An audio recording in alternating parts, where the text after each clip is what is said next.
తాకట్లో ఉన్న మీ బంగారాన్ని విడిపించి ఆ రోజు ఆన్లైన్ రేటుకి కొంటాం. Sharma gold company.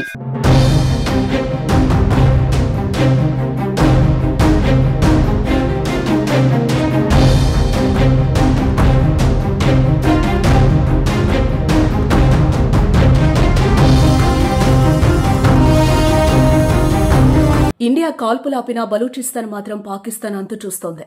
Balochistan liberation army చేస్తున్న దాడులతో పాక్ అట్టుడుకుతోంది. పాకిస్తాన్పై బాంబుల వర్షం కురిపిస్తోంది. 39 ప్రాంతాల్లో BLA భీకర కాల్పులు చేస్తోంది. పలు కీలక రహదారులను కూడా తిరుగుబాటుదారులు దిగ్బంధించారు. ఇప్పటికే క్వెటా నగరం స్వాధీనం చేసుకున్న బలూచిస్తాన్ మాంగోజర్ పట్టణాన్ని కూడా స్వాధీనం చేసుకున్నట్టు ప్రకటించింది. ముఖ్యంగా తమ ప్రాంతంలోని పాక్ జాతీయ జెండాను తొలగిస్తూ ప్రభుత్వ కార్యాలయాలు, భవనాలు, స్మారక చిహ్నాలపై తమ జెండాలను ఎగురవేస్తున్నారు. ఈ ఆపరేషన్ ఇంకా కొనసాగుతుందని, భవిష్యత్తులో పాకిస్తాన్ సైనిక కాన్వాయ్లే లక్ష్యంగా దాడులు కొనసాగిస్తామని BLA హెచ్చరించింది.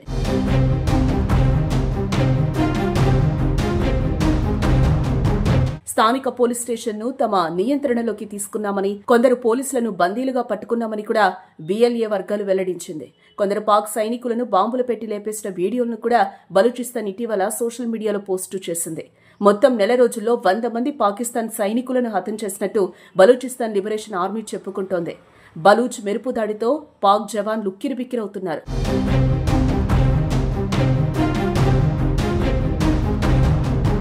బలూచిస్తాన్ను స్వతంత్ర దేశంగా ప్రకటించాలంటూ బలూచ్ లిబరేషన్ ఆర్మీ పేరిట వేర్పాటువాదులు పాక్ సైనికులపై దాడులు చేస్తున్నారు. కొన్ని చోట్ల పాకిస్తాన్ ఆర్మీని బలూచ్ లిబరేషన్ ఆర్మీ సాయుధులు తరుముతున్న వీడియోలు వైరల్ అవుతున్నాయి. అయితే బలూచిస్తాన్ ప్రకటనలపై, దాడుల వార్తలపై పాకిస్తాన్ ప్రభుత్వం నుంచి ఇప్పటి వరకు ఎటువంటి అధికారిక ప్రకటన వెలువడలేదు. అటు సైన్యం కూడా ఎటువంటి ప్రకటన చేయలేదు.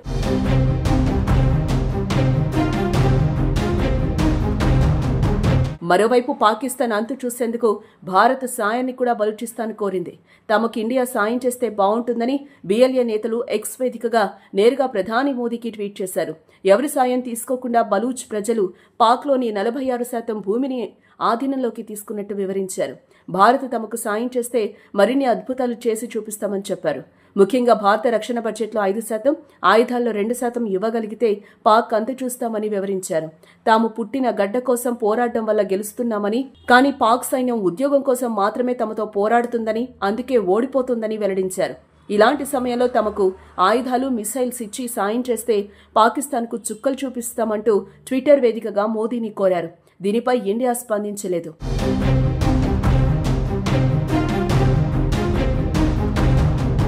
బలూచిస్తాన్తో పాటు తెహ్రీకే తాలిబాన్ పాకిస్తాన్ అనే తాలిబాన్లు కూడా పాక్ సైనిక స్థావరాలపై TTP ఉగ్రవాదులు మొదట లేజర్ రైఫిల్స్ తో 6 సైనికులను హతమార్చి అనంతరం తేలికపాటి ఆయుధాలతో మిగిలిన వారిపై మెరుపు దాడికి పాల్పడ్డారు. ఈ దాడిలో మొత్తం 10 మంది సైనికులు హతమయ్యారు. ఇలా సొంత దేశంలోనే అంతర్యుద్ధంతో పాకిస్తాన్ ప్రమాదంలో పడింది. దీనికి ఇండియాతో పెట్టుకుని మరింత నష్టాన్ని చూసింది.